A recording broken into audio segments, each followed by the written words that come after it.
Or figuring it out as we go. Yeah. Figure it out as we go. That's our opening lines for the live stream. So we are live now with the SS Chat recap. I'm Dan Krutka. Hi, Andrew Swan in Massachusetts.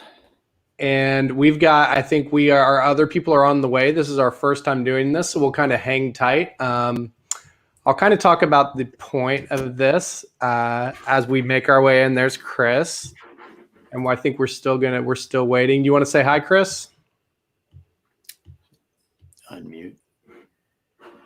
Oh, she muted. Chris may have to adjust and set her mic. Hello. There you go. Sorry. Hey. There you go. And so, okay, we're just waiting. So do we know does our host know her way in? Yes, she does. Yes, Dr. Nelson should be here shortly. And also inside baseball, I'm also going to be looking at the other thing. I have to do the Wakelet, the archive that we keep promising. So try to do that really quick. So Dude, that's like okay, let me talk. As we're kind of making our way into this, let me talk a little bit about the idea here. So, I think this is not totally new. This has been tried before, I've been informed, right? That we've tried to live stream after. We did do a little something in March. Yeah, back when Zoom was novel and when folks really just wanted to talk a bit. Dr. Nelson, welcome. Hello, how are you? Well, all right. Thanks for jumping in and doing this with us. Of course. So, I'm frantically cutting up like names of people to put in my thing for the drawing. So I'm going to multitask here and make some crafting. That's right. So if you're waiting for the paperback drawing, that'll be a little bit. And do you literally have a hat that you're going to draw them out of? I don't have a hat, but I do have a bowl. That works. Yeah. There's a lot of people. I was like, wait, what? I'm like trying to track down notifications. I was like, oh my God, what if I missed someone? Then I'll feel really bad. But Dan, I interrupted you. What were you going to say? No, it's okay. I was going to give people kind of an introduction here. Andrew, you already have a question in the chat. So a couple things. If you've never done this, if you're logged into YouTube, you can add questions, and I can see them in the chat. I think our other panelists, I'll have to feed them to you all on the screen. So keep it decent, or I'm not feeding it. I'm the content moderator here, everyone. And so so we're gonna try these out. It's just kind of like a quick 15 to 20 minutes. Like, hey, SS Chat just happened. That was a total overload of information. Like, what's next? I think that's always my thing is I'm all revved up, but then I'm like, okay, so what am I doing? And so the point here is to kind of allow a quick opportunity for some of us to reflect on what happened and offer some ideas of kind of what came out of the chat. Hopefully Chris will be right back. We just lost Chris, so that's part of it. No. So is she in the Northeast? Is that she's in Indiana. So I don't know. Okay. Okay. So it's not this snowstorm's problem.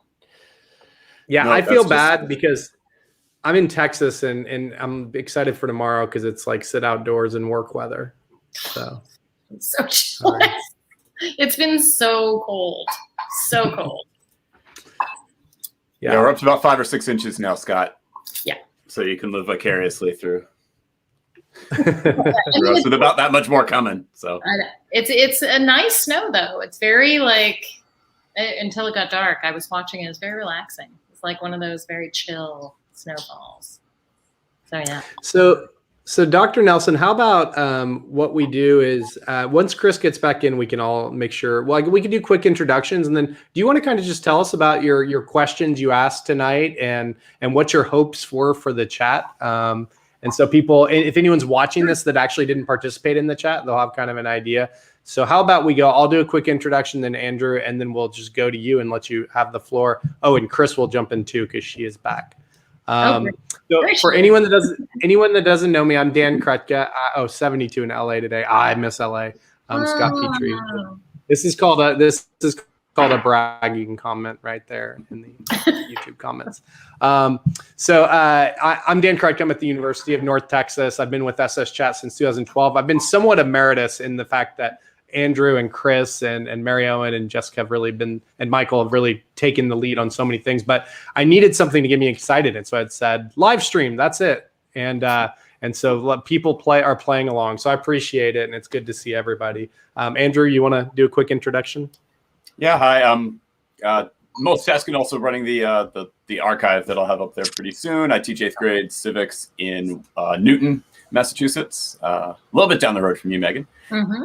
And yeah, I've been with the chat a few years now. I think this is my 3rd or 4th year in this role. Nice. Chris. Chris?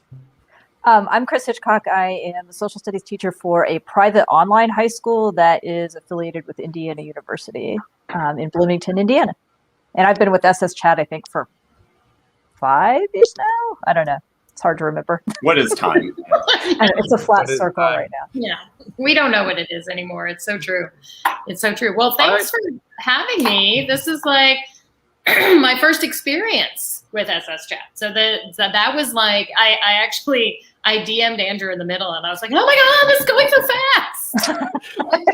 It is kind of and I was like, but we're having this conversation, but now my alarm just went off. I have to post the next one.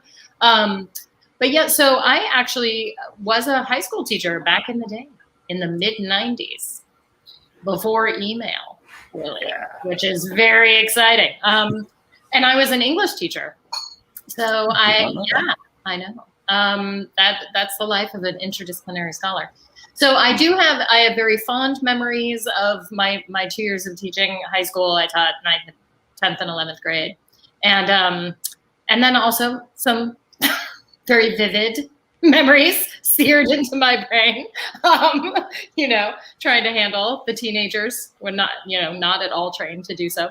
But I mean, I think because of that experience and because also, I have always been interested in the intersections between kind of teaching and research and how you can get, like, how do you teach students to research? How can other historians or other scholars' research kind of help you in the classroom? Because, sometimes it may not help. And I understand that, most high school teachers and middle school as well, you're so crunched for time with everything that you have to cover. It's like, a lot of the work that academic historians do is very specialized and very specific to a particular place or like a very narrow window because of the nature of research. And so I'm always interested in asking how can these two worlds come together where we can kind of do this. And this is why I thought, and, it may be one of these pandemic gifts that, we can do something like this now, and it seems so much easier. And it seems at least easy to me, where it wouldn't have been a year ago, to just hop on Zoom and tell a really quick story about one of the people in my book and sort of make a larger point about this person's importance, this person's experience. Maybe it's like a 5-minute video, and then I just post it and make it available to everyone. And you could assign it to your students, or your students could be assigned to find it or to go look for stuff. And that it seems to me like there are possibilities right now that are really interesting to discuss. So that was driving the majority of my questions, was like, how can we help? Because what the pandemic has also showed me is like, teachers are freaking heroes, man. Like, they're like, I'm like not in the classroom anymore. And so I'm looking at everyone, especially through Twitter, and I'm just like, oh my God, go, you can do it.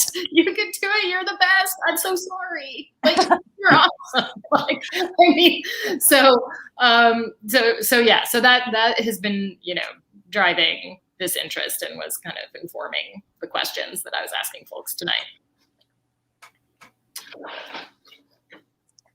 I'm loving that this idea of like the several minute story thing of videos. I think that, and I'm hearing that as sort of win-win. I mean, it's almost like a little like book trailer or like little like sort of advertisement promotion or something for your own projects, for the sort of the adults, but also for kids, and I love the idea of like stories being a key approach to that, because that's something which maybe a little bit gets to like a little bit like Kent's question that I see in the chat there about thinking like historians. Part of it's like the story.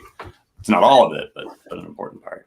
Yeah, exactly. And I think Lindsay Marshall also brought up very quickly this idea that students are really drawn to stories. I think everyone is, really, right? And so And what academic historians and research historians do really well is find people. And we know about all of these individuals, and often we're writing about them in a big kind of clump, right? Like a lot of times we're just sort of saying, these 15 people were doing this.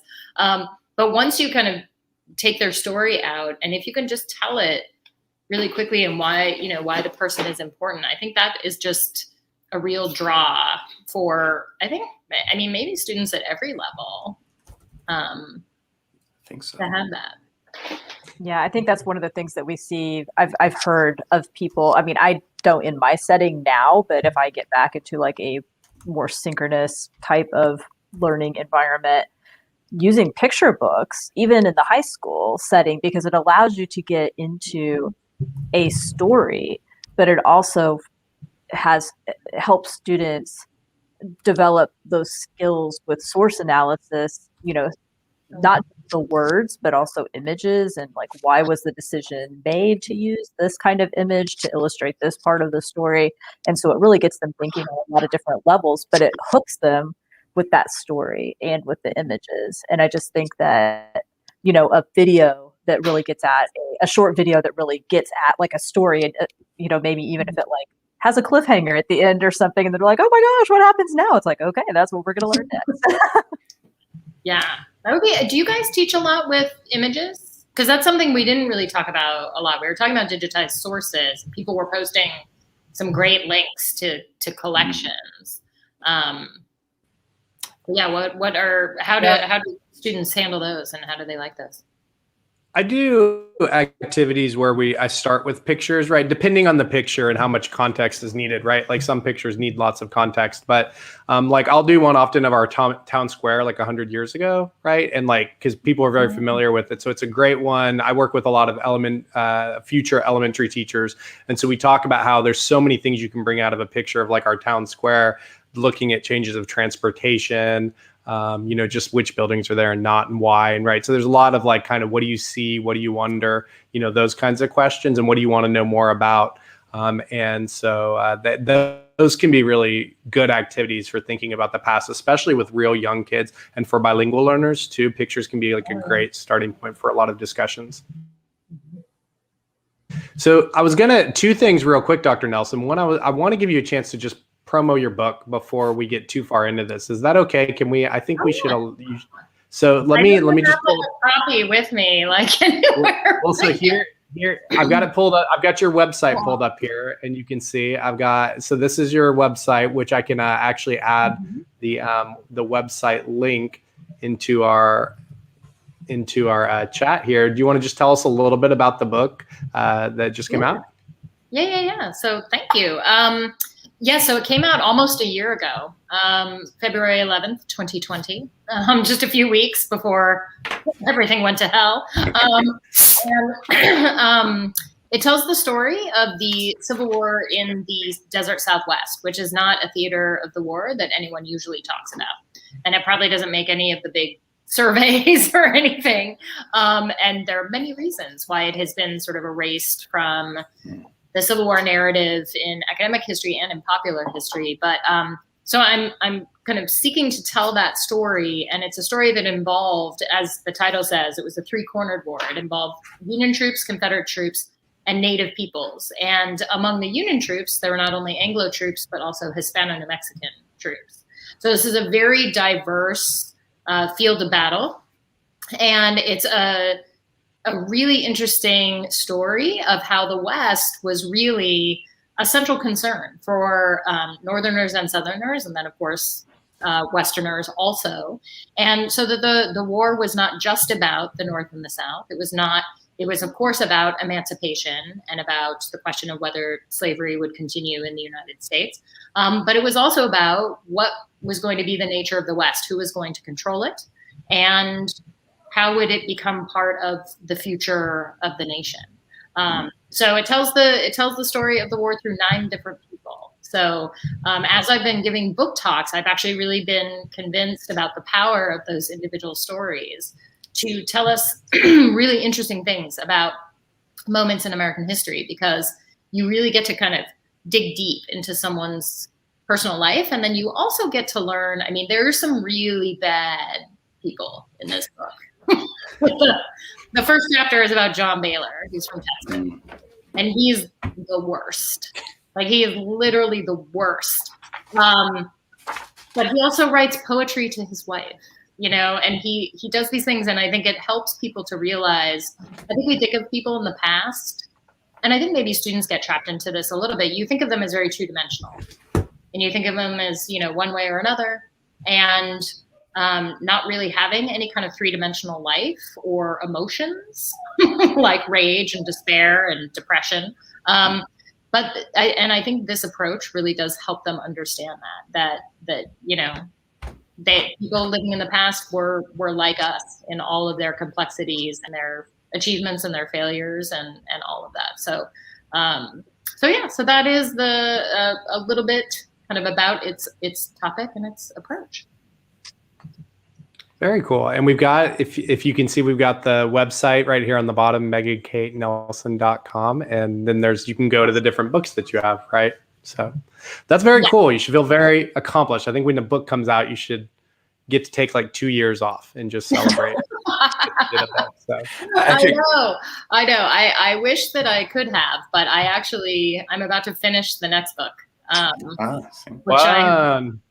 Which is really crazy. But the reason is it's a book that tells the story of the 1871 scientific survey to Yellowstone, which led to the passage of the Yellowstone Act in 1872. Wow. And the 150th anniversary of the Yellowstone Act is coming up on March 1st, 2022. So that will be the date the book comes out. Yeah. So that was sort of an immovable deadline. So it was actually really good that I was forced in quarantine to really focus on something that had deadlines and had chapters I needed to write and things I needed to do. And I will say this, so I wrote the book, about 80% of the book in quarantine, and did about 90% of the research in quarantine. Wow. So I am such a huge fan of digitized resources. And yeah, I mean, they are it really saved my bacon, if I can use is that like a 1980s phrase? Where did I even pick that up? I don't know, but this is my second live stream today, and both people I've done it with, the main people Glenn Weeby and him, he used the same phrase. So maybe you two, I don't know, maybe you have a friend overlap or something, and you're friends with the bacon guy.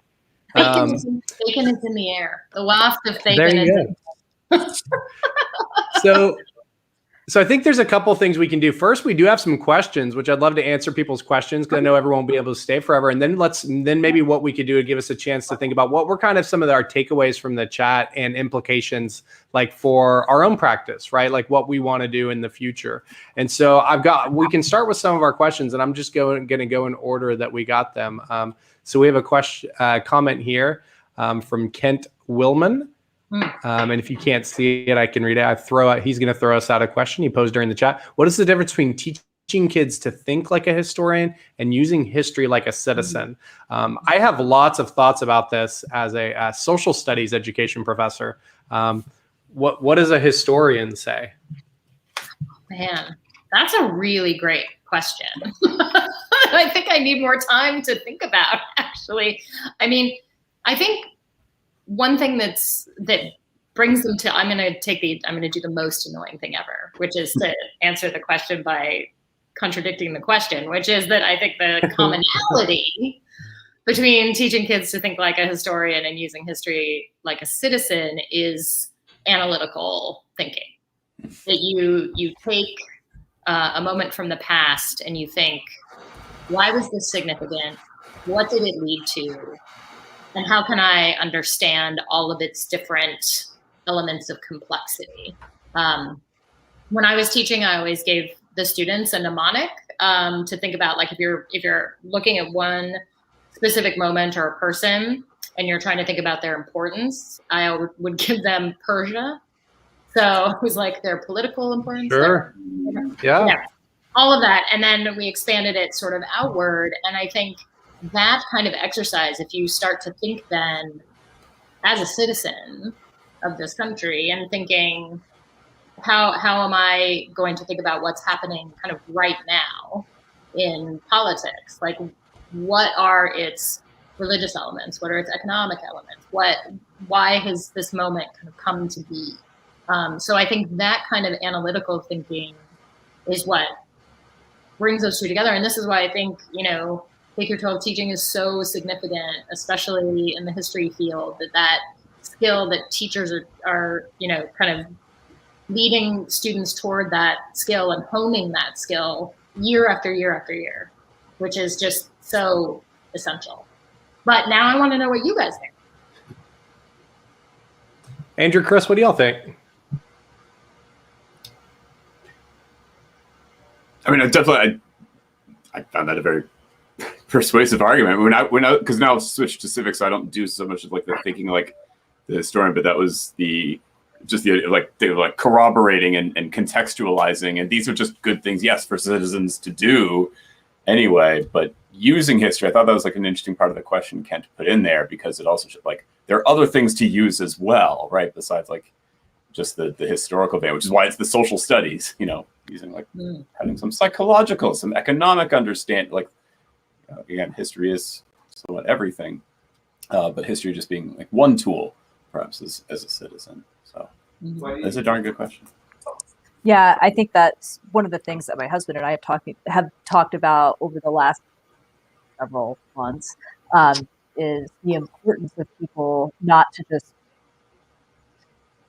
see something or hear something and evaluate it based on their emotions, but to actually think about it on, like Dr. Nelson said, that analytical level. And I think that is valuable because A, historians do that, but B, that's also part of being a citizen and using history, having an understanding of what happened in the past to help you kind of make sense of and understand some of the roots of things that are happening today.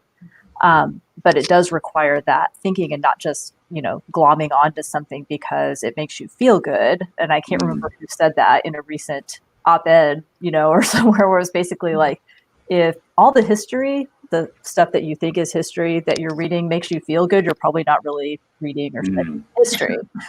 It should have complexity to it. And I think that's one of the things we need to help our students do that relates to the work of historians, but also the work of being a good citizen, is to realize that there's complexity. And I think that goes also to what Dr. Nelson was talking about in her book, that people are multidimensional. And so just because somebody did some bad things, that doesn't mean like that their children thought they were a bad person or something like that, they could still have done really bad things. But then, all of us, probably don't want to be judged by the worst thing that we ever did, although some of us deserve to be because of how awful some of the things that we have done are or did people in the past.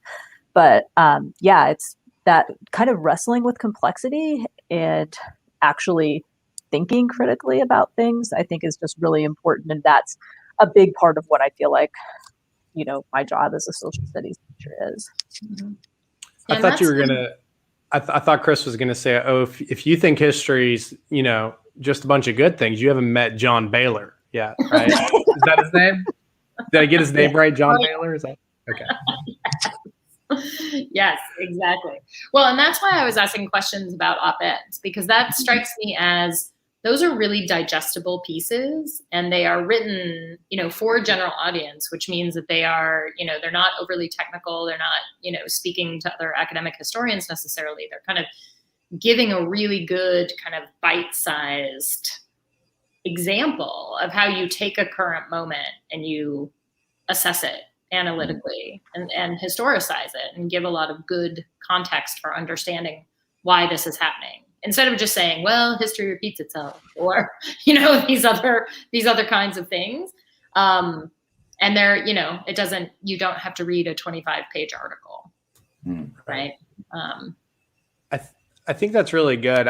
One thing I'm going to make my answer super short. All I add is it's easy for us because we love history, we love social studies subjects so much, to get like caught up into the discipline, which is I don't think what citizens always need, right? To be disciplinary historians. I think Chris, I think Andrew and Dr. Nelson, I think you're all right, that the skills translate, but sometimes I think we just, forget like we can learn history by going in our community and talking to elders and finding the problems in our communities and finding the history behind that and how that got to be that way, and understanding things like redlining. So to me, history can have purpose in making change in your communities too, which is hard to do when you get caught up in the historian's work, right? Which can be very disconnected. So I think there's room for both. I think too often my argument is that we defer a little too much to the disciplines and not enough towards our citizen sides.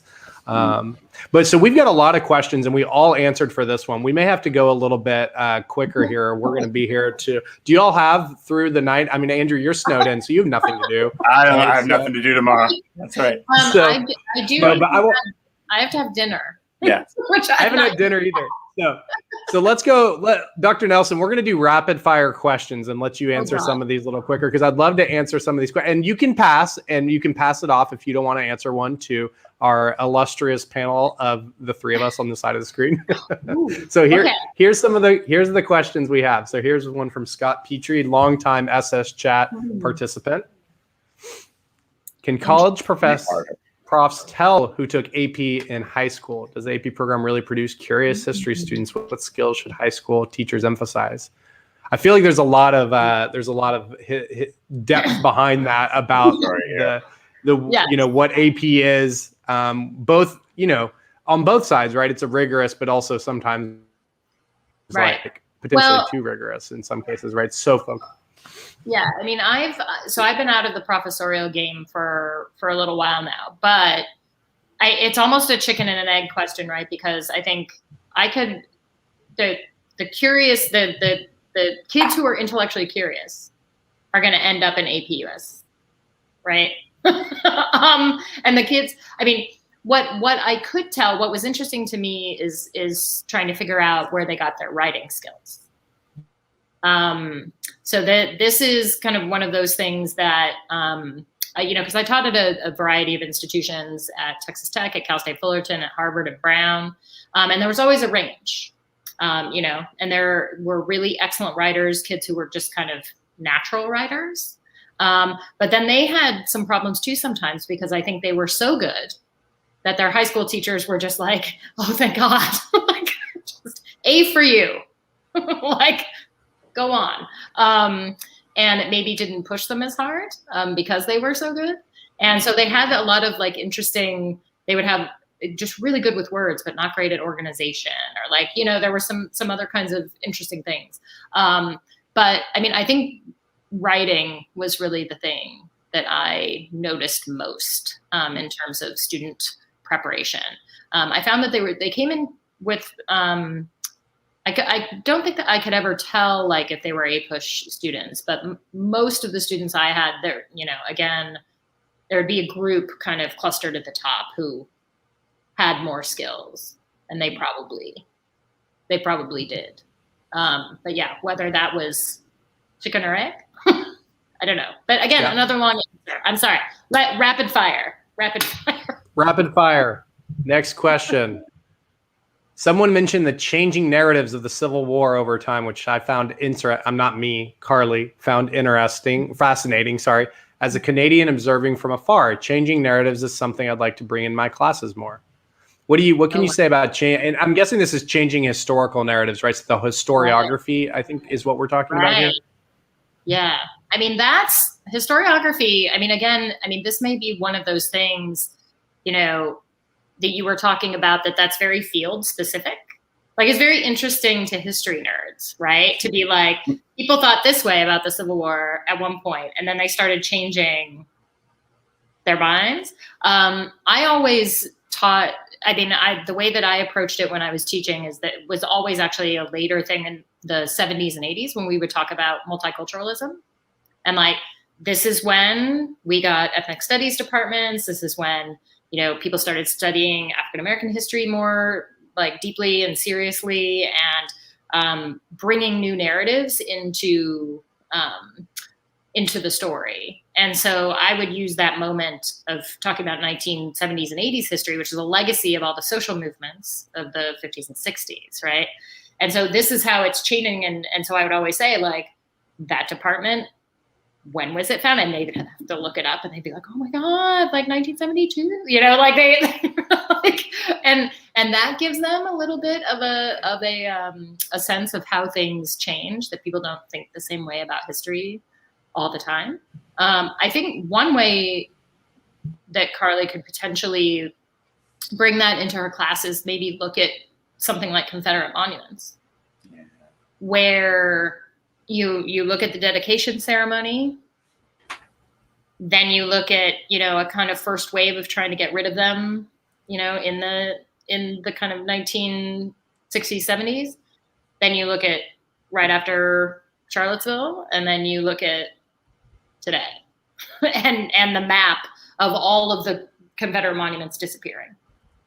And so then you get, okay, the monument has stayed the same, right? It's our perception of it and what it means, and how effective historians have been at really conveying what they mean. And in fact, what they have always meant in some respect. You know, they're white supremacist at their core. But then you can see the sort of response to them changing over time. So the way that I would do it, I think, would be to do something very specific like that. I think if you tried to like engage with all the different ways that people have seen Civil War history differently over time, that would be overwhelming, I think, for students. But yeah, I don't know. Can you guys see yourselves kind of teaching something like that, changing narratives in a class? I do have totally one. Historiography nerd, so Yep. Yes. Go ahead, Andrew. No, totally historiography nerd. Yes, like yeah, but yeah, it is maybe somewhat sort of. I mentioned this one during the chat. If this is helpful at all, I'll put it on the screen right here. This, if you can see my tweet. I just happened to be reading this last night, but it's Annette Gordon Reed's Thomas Jefferson and Sally Hemings book, and she had to rewrite the first chapter after the DNA test came out, just kind of updating it. Although she really didn't have to, because really everything showed up on that. But I thought it was such a great example of kind of the debate and fight, and also how positionality and white supremacy worked its way into this argument, right? People were trying to protect Jefferson and his legacy, but increasingly, as people examined the sources, it increasingly became clear that, you know, Sally Hemings and Jefferson, you know, had an affair relationship. I haven't read the whole book, so I actually have a lot to learn. But anyway, it just reminded me of that. If that's a helpful example at all, I don't know. Okay, you want another question? Sure. Okay, here we go. We've got one from Lisa Cap. Okay. What would you say are the 2 or 3 not to be missed documents or readings for teaching, studying the Civil War and Reconstruction? Ooh. Okay, so the ones that I love teaching the most were Slavery is the Cornerstone of the Rebellion, which is the speech. See, now I'm like, wait a minute, what's his name? The vice president of the Confederacy. Toombs? No, not Toombs. Alexander Stephens. Stevens. Okay. And I haven't even been drinking wine this evening. No, it's just not good. But yeah, so that document just lays it all out. So if you do have students who are kind of pushing back and saying states' rights, slavery had nothing to do with it, that is a very useful document, because it is just right there, right? So that document, I always love teaching the Emancipation Proclamation and going through it section by section.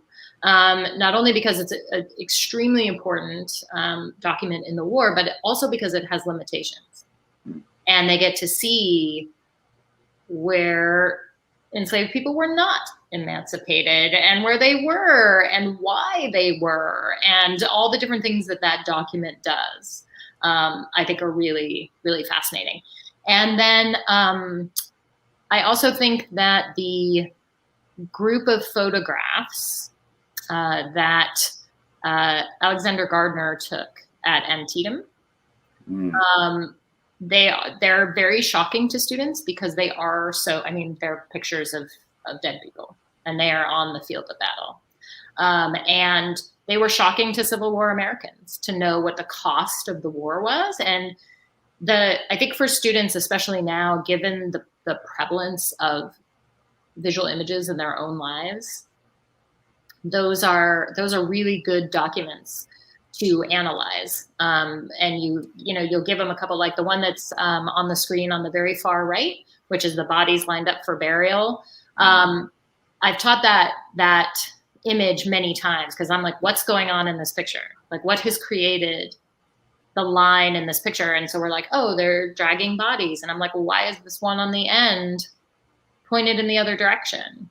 And so we go through all of that and kind of think about not only what the photograph is depicting, but why Gardner chose to do it this way. And I think also students are really sophisticated, right, about photographs in their own lives and how they manipulate them. You know, I mean, all the selfie filters and all of that stuff, they know how to crop, they know how to do things. And so teaching these kinds of images and the ways that photographers deliberately posed bodies or just, set up their cameras in a place where they thought, oh, that's a good picture, right? I mean, we do this all the time.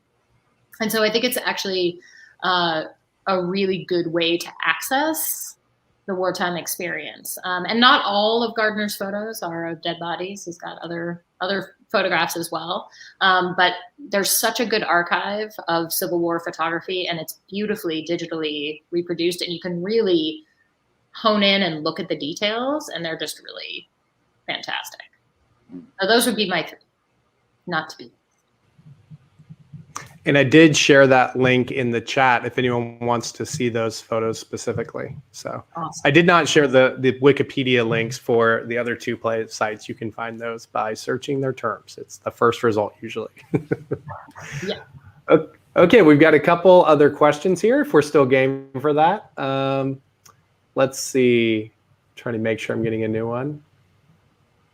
I think that was all. Well, yeah, maybe that is it. Maybe that is the other ones. I just realized were in response to each other. So I guess this may be a good opportunity then to share this is a good, before we start losing people, we should start giving stuff away. You're right. I mean, this is very dramatic.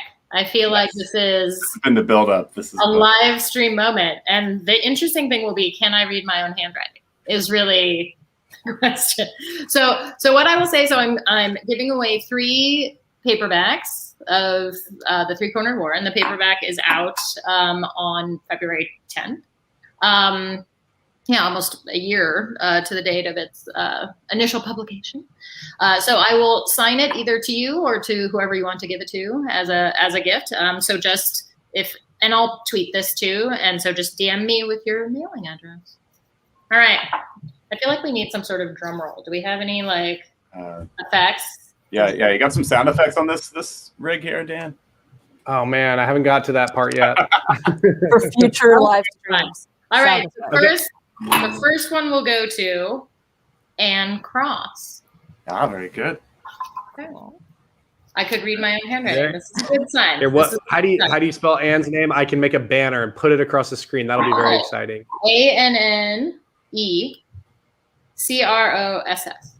And I'm taking these purely from Twitter handles. So if that's not her actual name, then there we go. Next time we'll get them ahead of times for the book. Anne Cross. There you go. You won. Okay. This one, I think it's Justin Bristol, but the first name, it's on the Twitter handle, it was just Justin, but it was at JBRSTL. So I don't know. We are hoping that we spelled that right.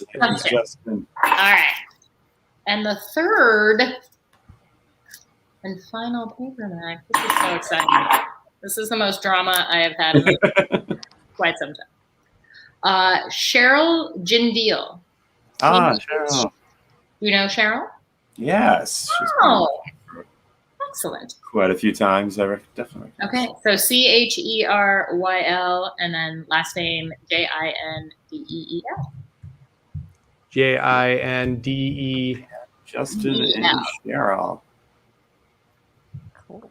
Yes. Okay, so Anne, Justin, and Cheryl, you are winners. I mean, everybody's winners, but You are additional extra winners. Book winners. Book the best winners. kind of winners. Book winners tonight. So yeah. So please DM me. I'll tweet about it too. So yay. I love this. Woo. There we go. All right. So do anyone want to share some final takeaways, things they learned that they're taking forward into their practice from tonight? I'll let you guys start since I've been yakking away. Justin just noticed is on Twitter and is already like Celebrating his brag tweet, celebratory tweet. So the news is already out for one. Good. Yeah, and he can go replay this with his family and pretend like he doesn't know who's going to win, and they can all celebrate him. Yeah. So this happened at just about 38 minutes in, Justin.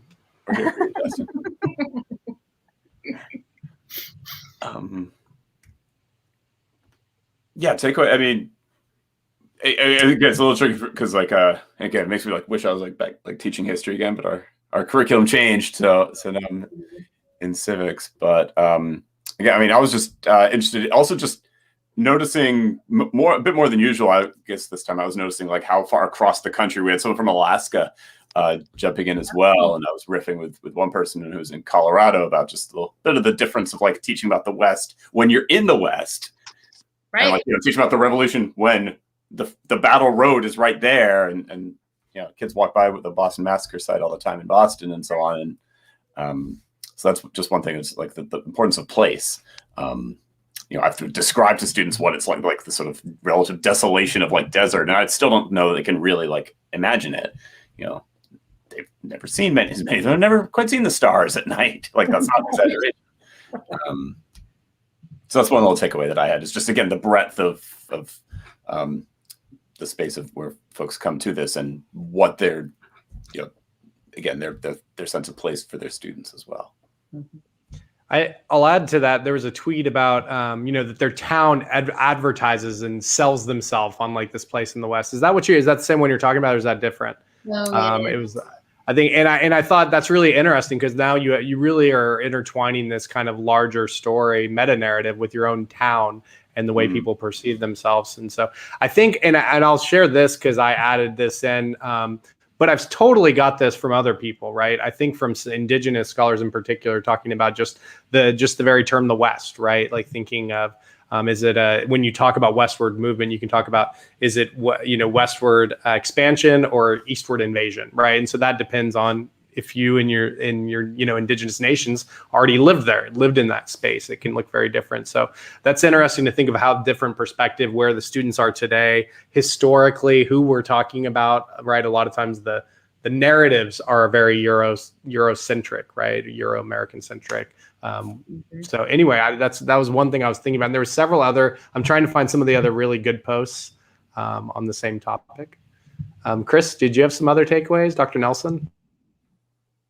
Well, one of the things that I took away was I thought that Dr. Nelson's first questions about asking what particularly students find interesting about those broader topics of the Civil War and learning about the West, however that's defined, and I think that that's something that especially as a high school teacher, and I think this filters down to middle school and everything as well. Sometimes we get so focused in on we have to cover all this that we forget to try. I mean, I don't know that we forget, but that finding those entry points for students that will get them interested to dig deeper and want to learn more, and then put into practice some of those skills you're working with them to develop, that's important. And it's not, instead of just thinking about, we have to cover all this, it's okay, but where can we poke in and dig a little deeper and kind of hook them in,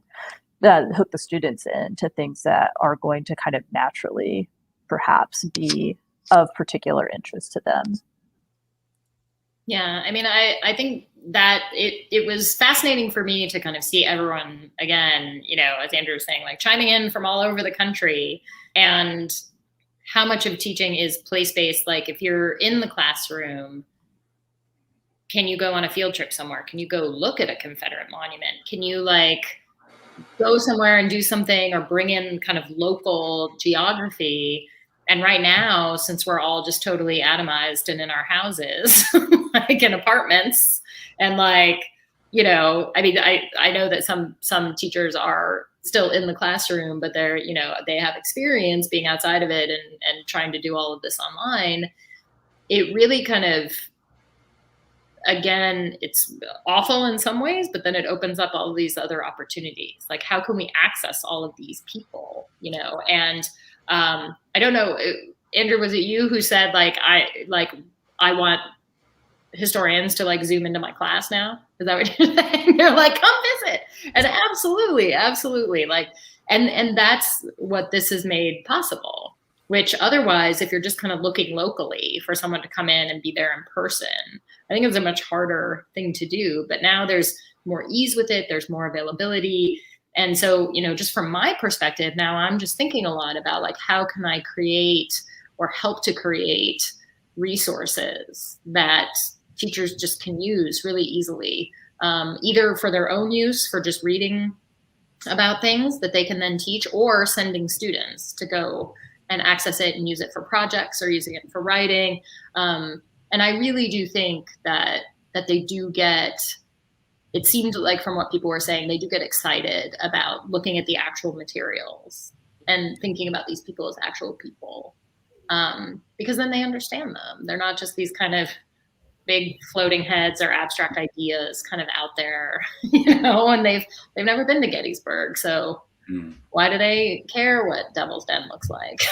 You know, but like, if you get the story of a guy who's trapped in those rocks, like under fire, that makes a difference, I think. But yeah, and just the passion and the dedication of teachers everywhere, you know, I mean, that is one of the reasons I really love Twitter, is that I get to kind of be a part of that also, which is a real gift. None of us have been banned. Oh, sorry, Dan. But just notice it, like in the tweet, like the after tweets, Joseph Edelman has like after the chat, like, you know, got connected with it too. Reminded of like the American Antiquarian Society in Massachusetts is like increasing their things. There was Dr. Lindsay Marshall, who's in here as well. Erin Bartram, I like had mentioned, and then she said that for Contingent Magazine, they're looking for kind of questions to connect with his high school class. Like, these things are out there. They're all these little, and we just have to sustain or like continue these little connections, make them more like cables, less like little tiny threads. But I think your video ideas is really, really worth exploring.